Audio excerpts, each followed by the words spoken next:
नमस्कार दोस्तों। तो स्वागत आपका प्रयास एजुकेशन इंस्टीट्यूट में। तो आज हम स्टार्ट करने वाले हैं हमारे 12th क्लास बायोलॉजी के एक और यूनिट जिसका नाम है जेनेटिक्स एंड इवोल्यूशंस। तो ये यूनिट है, इसमें हमारे 3 चैप्टर रहने वाले हैं। हमारा फर्स्ट चैप्टर इस यूनिट का वो है principle of inheritance and variations. इसके बारे में हम जीन के बारे में पढ़ेंगे इस यूनिट के बारे में, और जो हमारे साइंटिस्ट हैं ग्रेगर मेंडल साहब जी, उनके जो एक्सपेरिमेंट हैं, जो लॉ हैं, उनके बारे में पढ़ेंगे और थोड़ा पढ़ेंगे हम ग्रेगर मेंडल के बारे में। और क्या है, जो सेकंड चैप्टर है वो है मॉलिक्यूलर बेसिस ऑफ इनहेरिटेंस। सबसे लेंथी चैप्टर है हमारा इस पूरी बुक का ये मॉलिक्यूलर बेसिस ऑफ इनहेरिटेंस। इसके अंदर हम पढ़ेंगे डीएनए के बारे में, डीएनए की जो डबल हेलिक्स स्ट्रक्चर है, आरएनए है, वो सब हम पढ़ेंगे इसके अंदर। बच्चे क्या है, थोड़ा सा कतराते हैं इस चैप्टर को पढ़ने से, हालांकि इस यूनिट को ही, ये जो जेनेटिक्स है थोड़ा सा लेंथी जरूर है बट इतना हार्ड नहीं है, आपने घबराना नहीं है। थर्ड जो चैप्टर है वो है इवोल्यूशन। तो आइए स्टार्ट करते हैं हम फर्स्ट चैप्टर ऑफ जेनेटिक्स के, उसका नाम है principle of inheritance and variation. तो ये जो इंट्रोडक्शन है, इस इंट्रोडक्शन में आपको 2 इमेजेस दी हुई है। हमारे 2 साइंटिस्ट हैं, James Watson and Francis Crick. तो आपको बस इनके मतलब इनके ये 2 नाम, जो इनके सरनेम है वॉटसन एंड क्रिक, यही आपको मतलब सुनने को मिलते हैं ज्यादातर। अब जो ये साइंटिस्ट, इनकी फोटोज क्यों दी हुई है इंट्रोडक्शन के अंदर, क्योंकि ये ऐसे साइंटिस्ट है जिन्होंने क्या किया था 1953 के अंदर डीएनए की क्या डबल हेलिक्स मॉडल है जो उसकी स्ट्रक्चर इन्होंने दी थी। कब? 1953 में। साइंटिस्ट का नाम है वॉटसन एंड क्रिक। तब उसके बाद क्या हुआ था, जब 1962 था, हाँ 1962 में बाद में इनको क्या मिला था, उसके लिए नोबेल प्राइज भी मिला था। इन्होंने क्या किया था, जो हमारे ग्रेगर मेंडल साहब थे, पहले क्या था, इतना मतलब जो इवोल्यूशन हुआ है, विकास हुआ, इतना मतलब पहले जो टेक्नोलॉजी वगैरह थी वो नहीं थी। तो उन्होंने क्या कर दिया था, उन्होंने जो भी जीन है, डीएनए है, क्रोमोसोम्स हैं, उन सब का जो ये सब टर्म्स हैं, इन सारी टर्म्स को उन्होंने डिफाइन कर दिया था। लेकिन वो उन टर्म्स को एक्चुअल सही नाम नहीं दे पाए थे, क्योंकि उन्होंने उनके पास जो जो माइक्रोसॉफ्ट वगैरह था उस टाइम पे डेवलप नहीं हुआ था। तो ये जो भी सारी टेक्नोलॉजी आई है सारी 1900 के बाद, और उन्होंने काफी स्टडी की थी बिफोर 1900 के से पहले। तो क्या किया, जो जेम्स वॉटसन है, क्रिक हैं, और जो आगे हमारे साइंटिस्ट आएंगे जैसे ह्यूगो डिवेरिस, एक हमारे साइंटिस्ट हैं जो हमारी बुक के अंदर आएंगे, ये आएंगे सेकंड चैप्टर में, ठीक है, इनके बारे में पढ़ेंगे सेकंड चैप्टर में। उन्होंने क्या किया था, उन्होंने जो मेंडल का वर्क है उसको एक्सप्लेन किया था। तो आइए स्टार्ट करते हैं। हमारा चैप्टर का नाम है principle of inheritance and variations. इस चैप्टर में हम पढ़ने वाले हैं मेंडल्स के लॉ ऑफ इनहेरिटेंस। मेंडल्स के लॉ जैसे डोमिनेंस हो गया, complete dominance, incomplete dominance, law of segregation, ऐसे लाएंगे नाम करके। इनहेरिटेंस ऑफ वन जीन पढ़ेंगे हम। वन जीन का मतलब क्या है, मोनो हाइब्रिड क्रॉस पढ़ेंगे हम।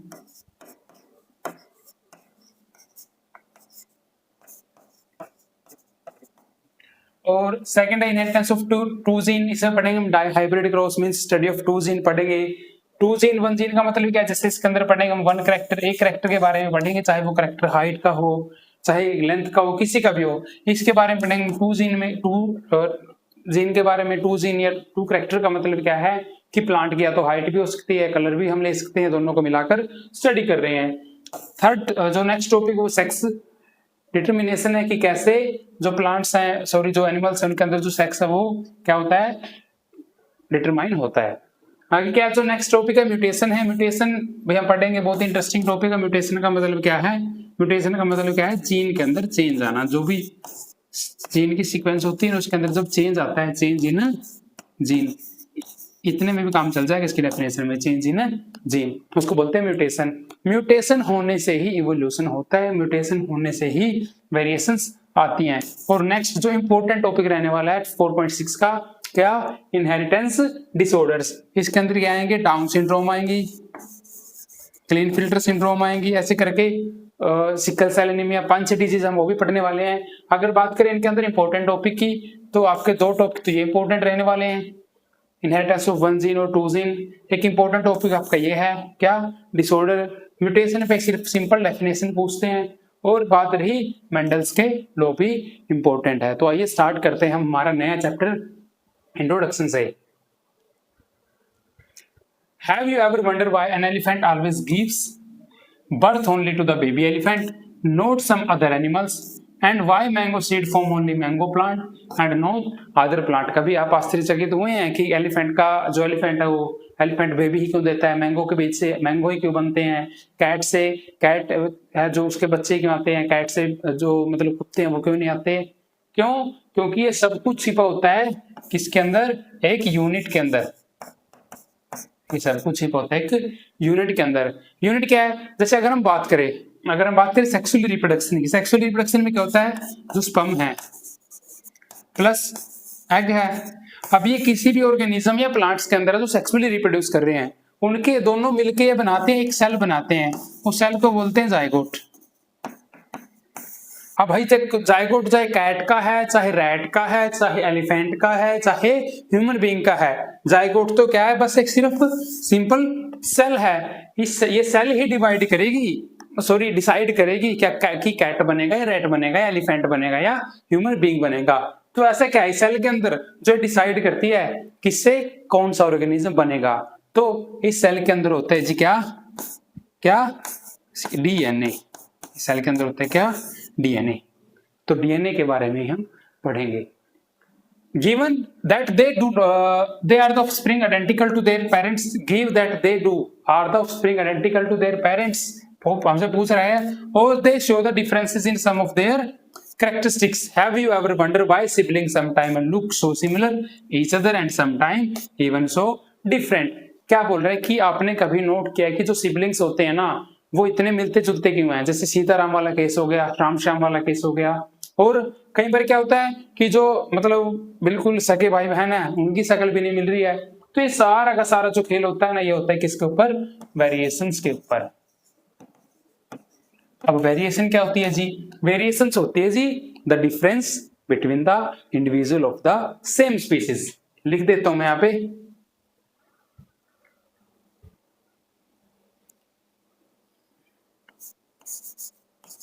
The difference between the individual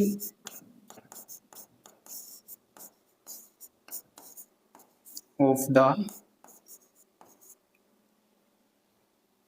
same species।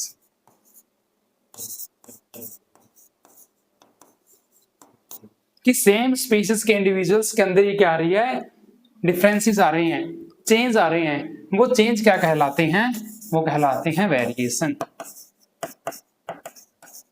Understood? आगे क्या है, these and several related questions are dealt with the scientifically in a branch of biology known as genetics। तो ये जितने भी क्वेश्चन अब हम कर रहे हैं कि भाई जो सिबलिंग्स है वो सिमिलर क्यों दिख रहे हैं, या जो भी भाई बहन हैं वो एक जैसे तो हैं बट वो क्या है, वो बिल्कुल। अब देखो हमारे पास दो चीजें होती हैं, एक तो होता है क्या, कॉपी नहीं क्लोन, एक होता है क्लोन, एक होता है सिमिलर।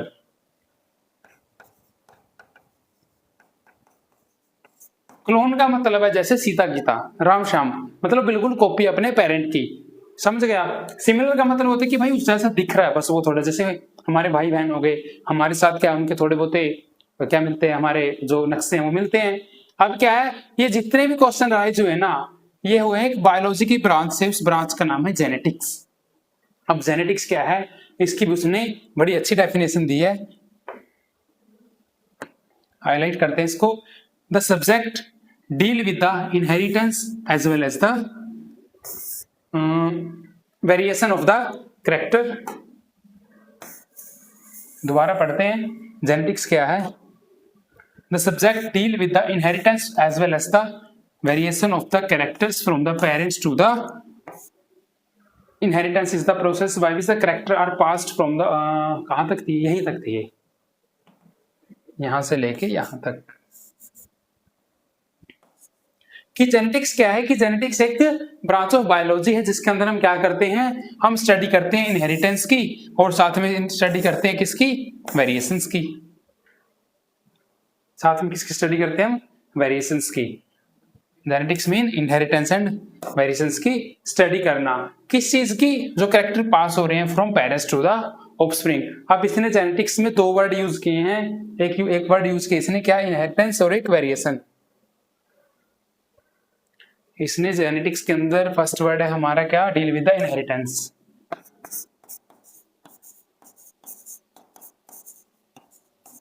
और सेकंड वर्ड यूज किया है वेरिएशन। इन दोनों चीजों की स्टडी करना ही कहलाता है जेनेटिक्स। अब जो दो वर्ड इसने बताए हैं, क्या, एक तो इनहेरिटेंस, एक वेरिएशन, इसकी भी इसने बड़ी अच्छी डेफिनेशन दी है यहां से। Inheritance is the process by which character are passed from one parent to the progeny. It is the basis of heredity. हमने हेरिडिटी पढ़ा था 10th क्लास में, हमारे पास टॉपिक आया था हेरिडिटी। हेरिडिटी का मतलब क्या था, the process of transfer of the character from parents to the offspring, कि माता पिता से अपने बच्चे के अंदर कैरेक्टर का ट्रांसफर होना क्या कहलाता है, हेरिडिटी कहलाता है। अब इनहेरिटेंस भी वही है, the process by which character pass from parents to progeny, कि अपने माता पिता से बच्चों में क्या ट्रांसफर हो रहे हैं, कैरेक्टर ट्रांसफर हो रहे हैं, उसी को बोलते हैं हम क्या, इनहेरिटेंस। नेक्स्ट क्या है, वेरिएशन है। वेरिएशन पीछे पढ़ा हमने थोड़ी देर पहले। अब इसमें क्या दिख रहा है, variation is the degree by which the progeny differ from their parents. कि वेरिएशन क्या है, एक ऐसी चीज है, एक ऐसी मतलब कंडीशन है कि जिसके अंदर क्या होता है, जो उनकी प्रोजनी है, जो उनके बच्चे हैं, वो डिफरेंट दिखते हैं अपने पेरेंट्स से। तो ये दोनों डेफिनेशन है बड़ी काम की, इनहेरिटेंस एंड वेरिएशन।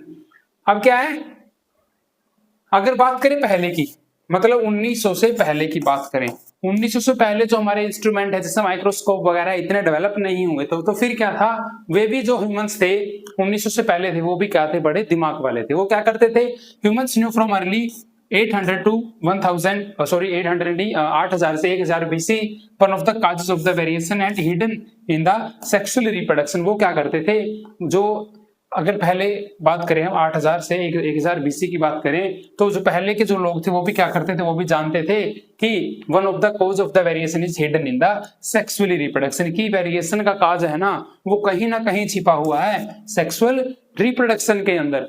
सो फिर वो क्या करते थे, they exploited the variation that were naturally present in the wild population. Wild population का मतलब क्या है कि वे जीव जो नेचुरली सर्वाइव कर सके, इसके अंदर कोई भी एनिमल आता है, जैसे गाय बकरी भेड़ कुछ भी आता है इसके अंदर, तो वो क्या करते थे, they exploited the variation that were naturally present in the wild population of the plant and the animals. चाहे वो प्लांट है, उनको क्या करते थे, selectively breed and select for the organism that are past desirable character. वो क्या करते थे, जैसे फॉर एग्जाम्पल वो गाय का एग्जाम्पल ले लो आप, वो पकड़ते थे अच्छी गाय को, जो गाय अच्छी दिख रही है उसको पकड़ते थे, उसका एक अच्छे मतलब तगड़े खास अच्छे खासे बुल के साथ उसकी मीटिंग करवाते थे। मीटिंग करवाने के बाद जो प्रोजनी आती थी, जो ब्रीड आते थे, वो उनका क्या करते थे, उनको डोमेस्टिकेट करते थे, उनको पालते थे। अब बात क्या है, बात है कि वो यूज कर रहे हैं एक अच्छी काऊ का, अच्छी क्वालिटी की काऊ का और अच्छे क्वालिटी के बुल का। अब जो भी अच्छी क्वालिटी नहीं उसको वो जाने देते थे, और जो भी अच्छी क्वालिटी उनको वो रखते थे, रख के क्या करवाते थे, उनकी मीटिंग करवाते थे, और मीटिंग करवाने के बाद उनको क्या मिलते थे, डिजायरेबल कैरेक्टर मिलते थे। फॉर एग्जाम्पल फिर उन्होंने क्या दिया था, इस टर्म को उन्होंने नाम दिया था, उस सिलेक्शन को उन्होंने नाम दिया था artificial selection and domestication from the ancestral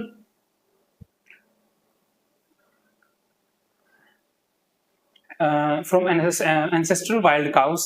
हाँ, एक गाय का एग्जांपल दे रहा है कि ये क्या कर रहे हैं, ये एक अच्छी क्वालिटी की गाय है, भैंस है, कुछ भी, उनको क्या करे, उनको पकड़ा, ठीक है, मतलब उनको डोमेस्टिकेट किया, पकड़ा नहीं बोलेंगे, उनको रखा, एक अच्छे बुल के साथ उनकी मीटिंग करवाई, मीटिंग करवाने के बाद उनके पास क्या आएगा, अच्छा बुल आएगा।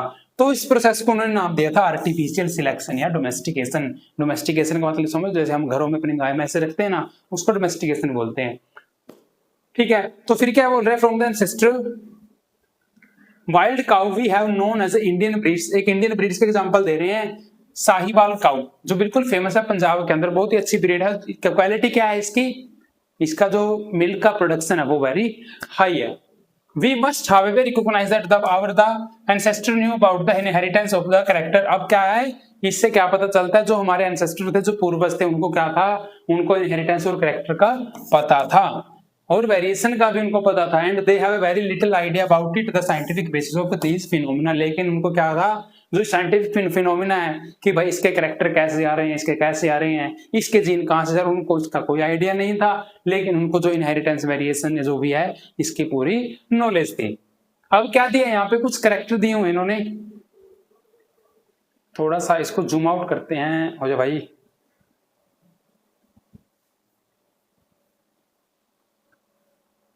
जो नेक्स्ट हमारा टॉपिक है वो है Mendel law of inheritance. Mendel law of inheritance. तो इस चैप्टर स्टार्ट करने से पहले हम थोड़ा बहुत मेंडल्स के बारे में पढ़ते हैं, अगर हमारे पास हुआ तो। यस, ये रहा।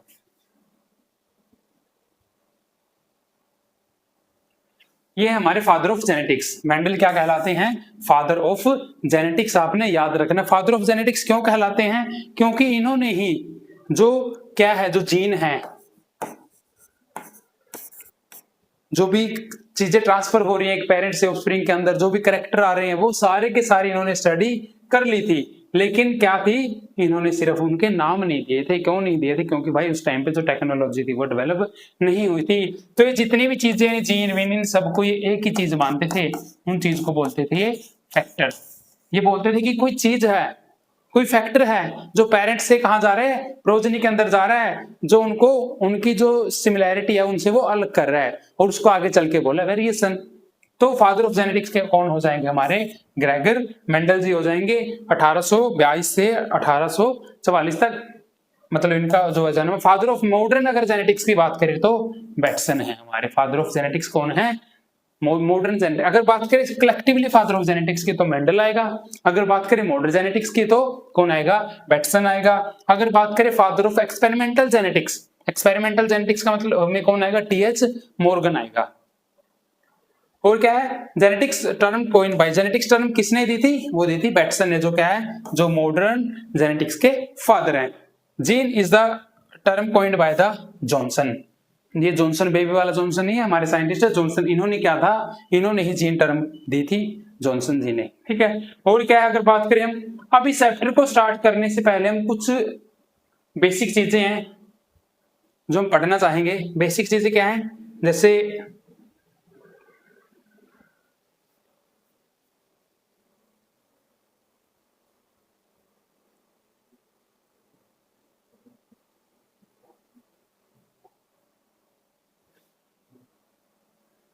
ये हमारे कुछ बेसिक चीजें हैं जो हमें जेनेटिक्स में पता ही पता होनी चाहिए। अगर आपको इन चीजों के बारे में नहीं पता है तो आपको जेनेटिक्स का फिर एबीसी भी नहीं आएगा। तो फर्स्ट जो हमारी टर्म है वो रहने वाली है क्या? जीन। फर्स्ट जो टर्म है वो रहने वाली है जीन। अब जीन क्या होता है? अगर जीन की बात करें, gene is the unit of heredity which is responsible for the specific character and located on the chromosome. इसका क्या मतलब है?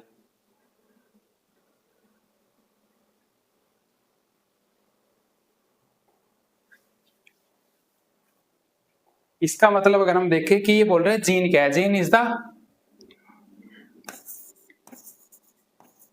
Unit of heredity.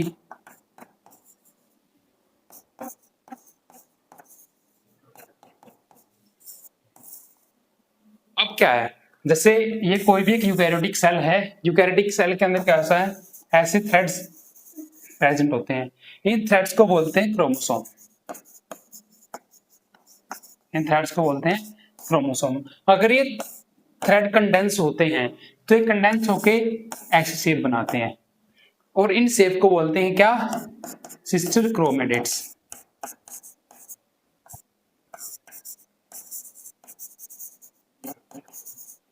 Sister chromatids. अब क्या होता है, अगर ये जैसे हमारी बॉडी के अंदर, ह्यूमन बीइंग्स के अंदर कितने 42 क्रोमोसोम्स होते हैं, 42 क्रोमोसोम्स होते हैं। अब बात चल रही है किसकी? डीएनए की।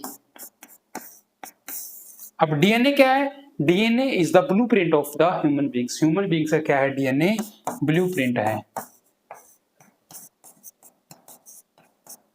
अब जो डीएनए है ना, ये डीएनए है, इसी को हम क्या क्रोमोसोम बोल सकते हैं?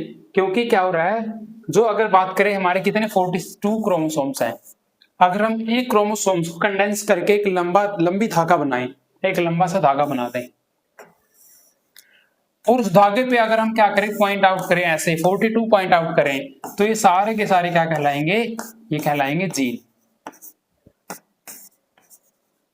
जीन 1, जीन 2, जीन 3, ऐसे 42 जीन्स क्रोमोसोम्स हमारे अंदर प्रेजेंट होते हैं। तो क्रोमोसोम्स क्या होते हैं? क्रोमोसोम्स होते हैं क्या? एक मतलब धागा सा लपेटा होता है हिस्टोन प्रोटीन्स के ऊपर। एक हिस्टोन प्रोटीन के ऊपर क्या होता है? थ्रेड लाइक स्ट्रक्चर होती है।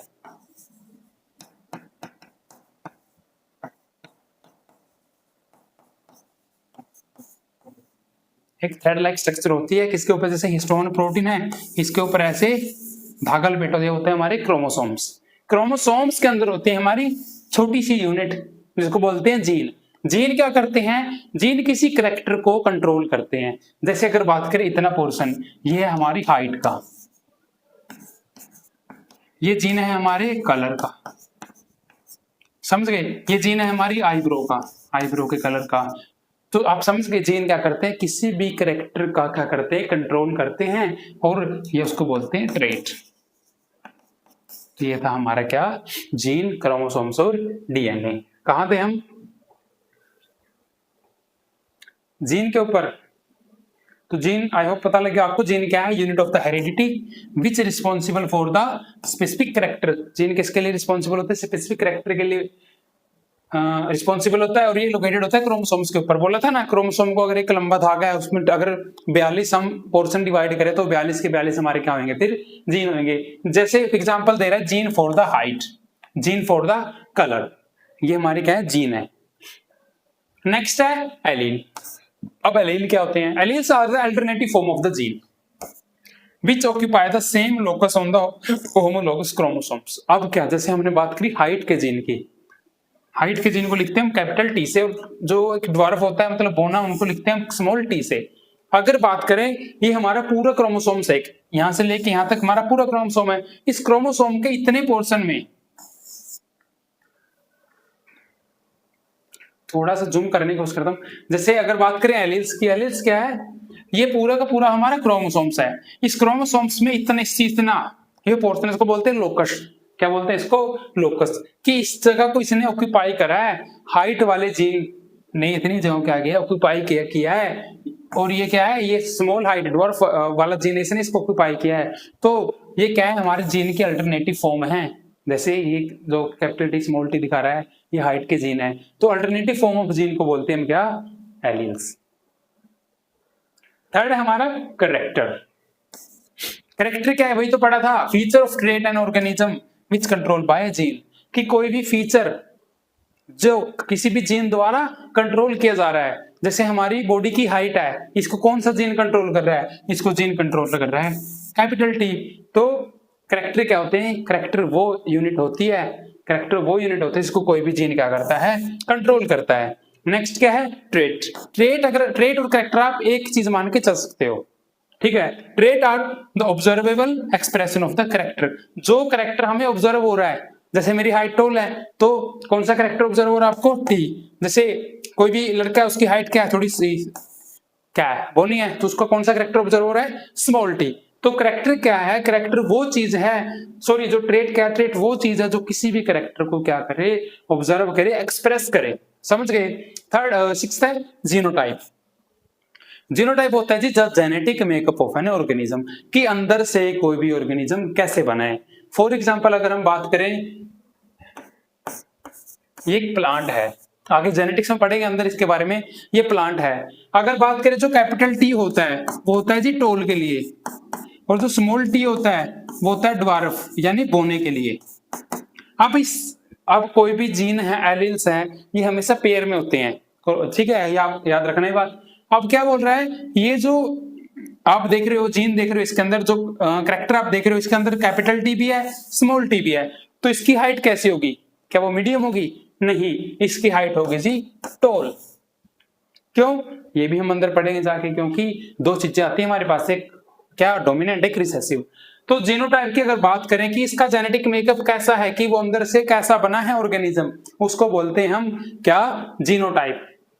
जैसे ये प्योर टोल है, ये प्योर है तो टोल बट प्योर नहीं है, ये प्योर डोर्फ है। और अगर बात करें ट्रेट की, जैसे टोलनेस, ब्लूनेस, जो क्या करैक्टर हमें ऑब्जर्व हो रहे हैं। आगे क्या है, phenotype.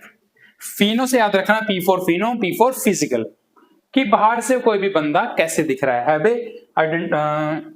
The observable physical and biochemical expression. बस आपको इतना याद रखना, the physical appearance of the organism, ठीक है, स्मॉल फॉर्म है ये। जैसे कोई भी प्लांट है, अगर वो बोना है तो बोना दिख रहा है, अगर वो लंबा है तो लंबा दिख रहा है, तो ये क्या है, उसकी फिनोटाइप है। नेक्स्ट क्या है, होमोजाइगस। होमोजाइगस क्या है, identical alleles for a gene, कि किसी भी जीन में क्या है, सेम एलील्स हैं। जैसे ये कोई सेल है, ये सेल क्या है, अगर बड़ी है तो इसमें 2 कैपिटल टी आएंगे। तो मतलब क्या है, या ये सेल अगर छोटी है तो स्मॉल टी आएगा। ये देखे इसने एग्जांपल। होमोलोगस का मतलब है कि दोनों एलिल्स, जो हमारे एलिल 1 और एलिल 2 है, ये दोनों क्या हैं, सेम है, ये ऐसे नहीं है।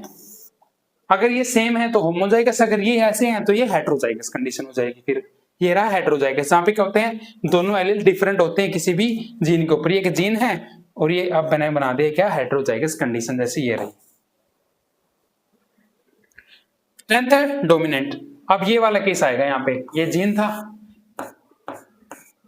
ये केस आएगा। अब मैंने बोला था कि प्लांट टोल है, क्योंकि देखो टी जो कैपिटल होता है वो टोल के लिए होता है, स्मॉल टी होता है ड्वार्फ के लिए। अब ये प्लांट ड्वार्फ नहीं है, ये टोल है, क्यों, क्योंकि इसमें कैपिटल टी है। लेकिन आप बोल सकते हो सर इसमें तो स्मॉल टी भी तो है, ड्वार्फ भी तो हो सकता है। नहीं, ये कैपिटल टी है इसलिए ये टोल है, क्योंकि इस पे जो कैपिटल टी है वो डोमिनेंट है। कैपिटल टी क्या अगर इस पे डोमिनेंट है, और ये जो स्मॉल टी है अपने कैरेक्टर क्या ये एक्सप्रेस नहीं कर पा रहा है, तो इसको बोलते हैं dominant allele which express itself. वही एलिल जो खुद को एक्सप्रेस करे, समझ गए आप, in the presence of another alleles, दूसरे एलिल्स के प्रेजेंस में भी खुद को ही एक्सप्रेस करे। ये इस पे रोब जमा रहा है भैया, तो ये क्या है, ये कैपिटल टी क्या है, ये प्लांट टोल है। नेक्स्ट क्या है, रिसेसिव। रिसेसिव, ये प्लांट हमारा बेचारा रिसेसिव है, ये जीन हमारा रिसेसिव खुद को शो नहीं कर पा रहा। समझ गए, वे एलिल जो खुद को क्या करते, मास्क करते, ढक लें, जो खुद को शो नहीं कर पाए, वो होते हैं हमारे क्या क्या, recessive gene. T is the dominant over the T, T is recessive over the T. अगर जैसे ये टी, ये टी इस पे डोमिनेंट है और ये टी इस पे रिसेसिव है। ये थी हमारी general terminology in the genetics. हमने मेंडल्स के बारे में पढ़ा, जनरल टर्मिनोलॉजी पढ़ा। अब थोड़ा स्टार्ट करते हैं एनसीईआरटी पे दोबारा।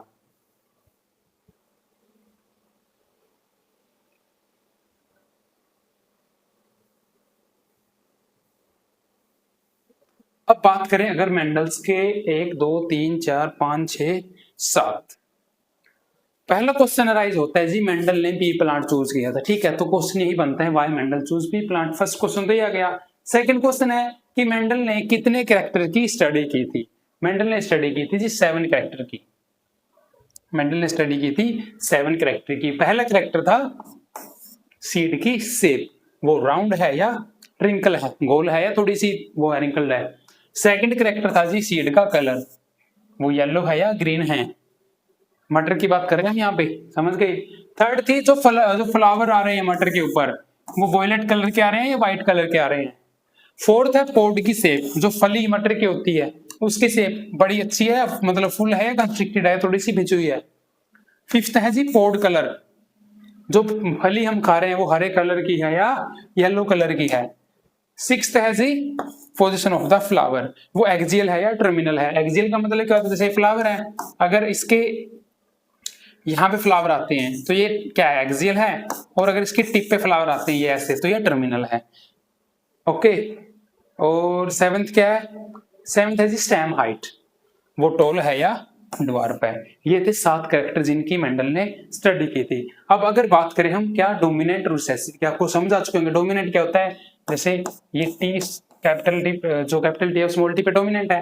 रिसेसिव क्या होता है, जैसे ये स्मॉल टी है ये रिसेसिव है, यहाँ ये टोल प्लांट कहलाएगा, यहाँ भी टोल प्लांट कहलाएगा, क्यों, क्योंकि यहाँ पे टी डोमिनेंट है, यहाँ पे टी रिसेसिव है। अगर बात करें डोमिनेंट कैरेक्टर की, अगर मैं जैसे कलर का है, कलर को लिखते हैं हम राउंड एंड येलो, वाई से लिखते हैं, हाँ कलर को हम ऐसे लिखते हैं। अगर ये कलर की बात करें तो ये जो सीड कलर है हमारा ये येलो होगा। येलो क्यों, क्योंकि वाई क्या है, कैपिटल वाई जो स्मॉल वाई पे डोमिनेंट है। तो ये इस साइड वाले हमारे जो करेक्टर है ये डोमिनेंट है, इस साइड वाले करेक्टर हमारे रिसेसिव है। अब बात क्या है, जो कंफ्यूज होते हैं यहाँ पे, क्योंकि एनसीईआरटी में दिया है तो पूछेगा जरूर। अब जो हमारे सीड का कलर है, जो मटर का दाना हम खाते हैं वो किस कलर का खाते हैं, वो हम ग्रीन कलर का खाते हैं। तो आप समझोगे कि वो तो डोमिनेंट है, नहीं, यहाँ पे उल्टा है। जो ग्रीन कलर का सीड हम खाते हैं वो तो ग्रीन क्या वो तो रिसेसिव है, और जो येलो कलर के आते हैं देखिए कभी आपने, वो डोमिनेंट है। और अगर बात करें पोड की, पोड के कलर की, पोड कलर है क्या, हाँ पोड कलर की, ठीक है। पोड कलर एक इस पे पूछते हैं, पोड कलर जो ग्रीन कलर का हम देख रहे हैं, जो फली ग्रीन कलर की हम खाते हैं वो डोमिनेंट है, और जो येलो कलर की आती है वो क्या है, रिसेसिव है।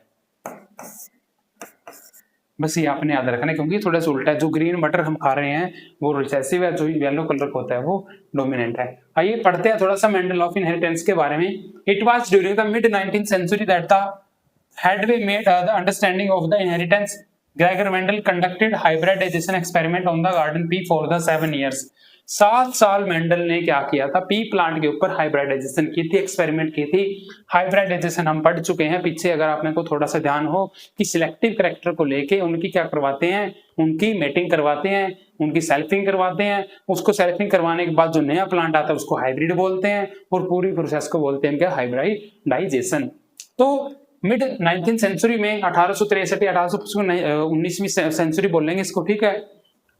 और 1900 से जो स्टार्ट होती है वो होती है 20वीं सेंचुरी, और अब चल रही है कौन सी, 25th सेंचुरी, इसमें कंफ्यूज मत होना। तो इन्होंने क्या किया था, during the Mendel investigation into the inheritance pattern, it was for the first time that statistical analysis and mathematical logic were applied to problem of the biology. अब क्या बोल रहे हैं कि बायोलॉजी के अंदर इसने, ये थोड़े से मैथमेटिशियन थे, इन्होंने क्या किया था, इन्होंने जो भी बायोलॉजी के अंदर ऑब्जर्वेशन की, उसके अंदर जो भी डिफिकल्टीज आई, उन डिफिकल्टीज के अंदर इन्होंने क्या लगाया, उन प्रॉब्लम्स को उन्होंने सोल्व करने के लिए उन्हें लगाया स्टैटिकल एनालिसिस और mathematical logic. His experiment has a large sampling size. अब क्या था, जो ये एक्सपेरिमेंट कर रहा था, उस एक्सपेरिमेंट में क्या था, इनके पास एक, जिस भी मोनेस्ट्री के अंदर ये रहते थे, उस मोनेस्ट्री के अंदर जो पी प्लांट थे वो भर भर के थे। तो इसलिए क्या था, जो एक्सपेरिमेंट ये कर रहे हैं उन पे जो सैंपलिंग साइज हुआ ना वो बहुत ज्यादा था। तो जितना ज्यादा सैंपलिंग साइज होगा उतना अच्छा एक्सपेरिमेंट होगा, उतने ज्यादा हमें करैक्टर मिलेंगे, which have a greater credibility to the data, जिससे क्या होगा, ज्यादा से ज्यादा हमें डाटा कलेक्ट कर सकते हैं। Also the confirmation of the inference from the experiment on successive generation of his test parent prove that his result pointed in the general rule of inheritance rather than being the unsubstantiated ideas। क्या बोल रहा है ये, Independence from the experiment of successive generation of his plant proved that the result pointed on the general rules of inheritance rather than being a unsubstantiated idea। क्या बोल रहा है कि जो भी इसने एक्सपेरिमेंट किए पी प्लांट के ऊपर, और एक्सपेरिमेंट करने के बाद जो भी रिजल्ट आए, उन रिजल्ट ने क्या प्रूव किया, उन्होंने रिजल्ट ने प्रूव किया general rule of the inheritance, किसकी बजाय, रादर देन द अनसबस्टैंडर्ड आइडियाज। अब क्या था भाई, इतनी टेक्नोलॉजी वगैरह तो थी नहीं, तो क्या कर रही थी, ये सिर्फ अपने हिसाब से ही उन चीजों को नाम दे रहे थे। तो वो नाम इसके आगे जाके जो जेम्स वॉटसन क्रिक्स है, इन्होंने एक्सप्लेन किया फुल्ली। तो अब जब इन्होंने इन्वेस्टिगेट किया, सैंपलिंग साइज की, एक्सपेरिमेंट किए, तब तो कुछ मिला नहीं। तब जाके जो आगे साइंटिस्ट आए हमारे, क्रिक है, वॉटसन है, हुगो डी बैरिस है, तब इन्होंने उसकी स्टडी को एक्सप्लोर किया। एक्सप्लोर करने के बाद तब मेंडल को बना दिया गया father of genetics. Mendel investigate character in garden pea. Mendel ने कहां पे एक्सपेरिमेंट किया था, गार्डन पी प्लांट के ऊपर क्या किया था, इन्वेस्टिगेट किया था, पर manifested in the two opposing trait. Mendel ने अपने एक्सपेरिमेंट में लिए थे 2 अपोजिटिंग ट्रेट। कितने ट्रेट, 2 ट्रेट। ट्रेट का मतलब क्या बताया था, कैरेक्टर। मेंडल ने कितने कैरेक्टर लिए थे, 2 कैरेक्टर लिए थे। फॉर एग्जांपल जैसे बता रहा है, एक टोल का और एक ड्वार्फ प्लांट का, एक येलो कलर का, एक ग्रीन सीड का। अगर वो हाइट का ले रहा है तो एक प्लांट लेगा टोल का और एक प्लांट लेगा ड्वार्फ का। अगर वो सीड के कलर की ले रहा है तो एक सीड लेगा वो येलो कलर का, एक सीड लेगा वो ग्रीन कलर का। तो ऐसे उन्होंने अपने एक्सपेरिमेंट के अंदर 2 कैरेक्टर लिए, कैरेक्टर 1 और कैरेक्टर 2। दोनों कैरेक्टर का क्या कराया, मेटिंग कराई। मेटिंग कराने के बाद जो रिजल्ट आया उसको शो किया, उसको ऑब्जर्व किया। This allow him to set up a basic framework that rules governing the inheritance. और यही जो इसने एक्सपेरिमेंट किया, इन्होंने एक रूल सेट कर दिया, एक फ्रेमवर्क सेट कर दिया, किसका, इनहेरिटेंस का। Which was the expanded later by the scientist, जो बहुत सारे साइंटिस्टों ने बाद में आके क्या किया, उसको एक्सपेंड किया, and the diverse natural observation की, and the complexity inheritance of the them. आगे क्या है, मेंडल कंडक्टेड सच आर्टिफिशियल और pollination, cross pollination experiment using a several true breeding lines. यहाँ पे इंपॉर्टेंट टॉपिक है, पॉइंट है, true breeding lines. True breeding line क्या होता है, जैसे मेंडल क्या कर रहा है, एक प्लांट लिया, इस प्लांट की मेंडल ने कराई सेल्फिंग। सेल्फिंग का मतलब क्या है, इसी के अंदर मेल है, इसी के अंदर फीमेल है, दोनों की करवाई, सेल्फिंग करवाई है। सेल्फिंग करवाने के बाद क्या है, इससे जो प्लांट मिले, इन प्लांट्स की भी क्या करवाई, सेल्फिंग करवाई उन्होंने, सेल्फिंग करवाई। इस सेल्फिंग करवाने के बाद फिर इनको क्या मिले, नए प्लांट मिले। फिर इन नए प्लांट्स की भी क्या करवाई उन्होंने, सेल्फिंग करवाई। सेल्फिंग करवाने के बाद जो नए प्लांट्स मिले, तो कहने का मतलब क्या था कि इसके कैरेक्टर क्या आ रहे थे, बिल्कुल सेम आ रहे थे और बार बार पास हो रहे थे। तो लास्ट में इन्होंने क्या किया, यहाँ से एक प्लांट उठाया, उस प्लांट में क्या होंगे, उस प्लांट में ट्रू कैरेक्टर मिलेंगे इनको, कोई भी बाहर से कुछ भी वेरिएशन नहीं मिलेगी। तो ट्रू ब्रीडिंग का मतलब क्या था, true breeding a line is that having a undergone continuous self pollination, की लगातार सेल्फ पोलिनेशन करवाया जाएगा, जिससे क्या होगा, show the stable trait inheritance, इसमें हम क्या इनहेरिटेंस के स्टेबल ट्रेट्स को लेंगे, और एक्सप्रेशन फॉर सेवरल जनरेशन, जो हर एक जनरेशन में निकल के आ रहा है वो कैरेक्टर।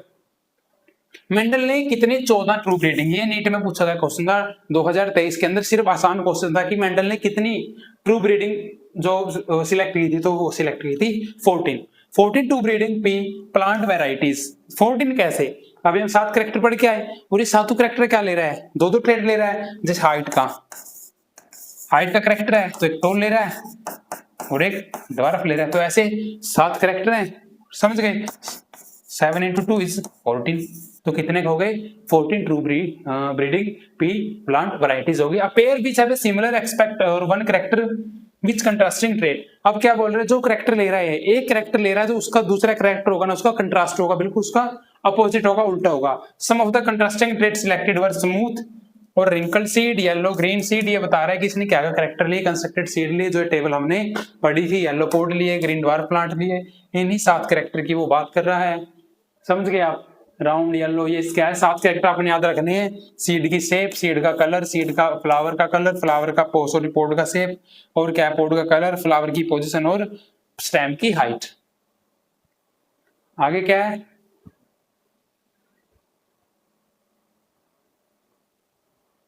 अब ये 7 कैरेक्टर हम अभी पढ़ के आए हैं पीछे, अगर आपको ध्यान हो। स्टेम की हाइट, कंट्रास्टिंग ट्रेट क्या है, टोल का ड्वार्फ है, फ्लावर का कलर एक वायलेट होगा, दूसरा व्हाइट होगा, फ्लावर की पोजीशन एक एक्सियल होगी, एक टर्मिनल, एक्सियल अभी टर्मिनल अभी तो बताया था हमने कि अगर यहाँ पे फ्लावर है तो एक्सियल है, और यहाँ पे फ्लावर है तो वो टर्मिनल है, ठीक है। इस टर्मिनल को अपाइकल भी बोलते हैं, आपको अपाइकल लिखा मिलेगा, टर्मिनल, ठीक है, एक्सियल और अपाइकल, हाँ ऐसा ही है। पोड की शेप कैसी है, इन्फ्लेटेड है, कंस्ट्रिक्टेड है, बिल्कुल सीधी है या थोड़ी सी भिंची हुई है। पोड का कलर ग्रीन है या येलो है, सीड शेप राउंड है, रिंकल है, सीड कलर येलो है या ग्रीन है।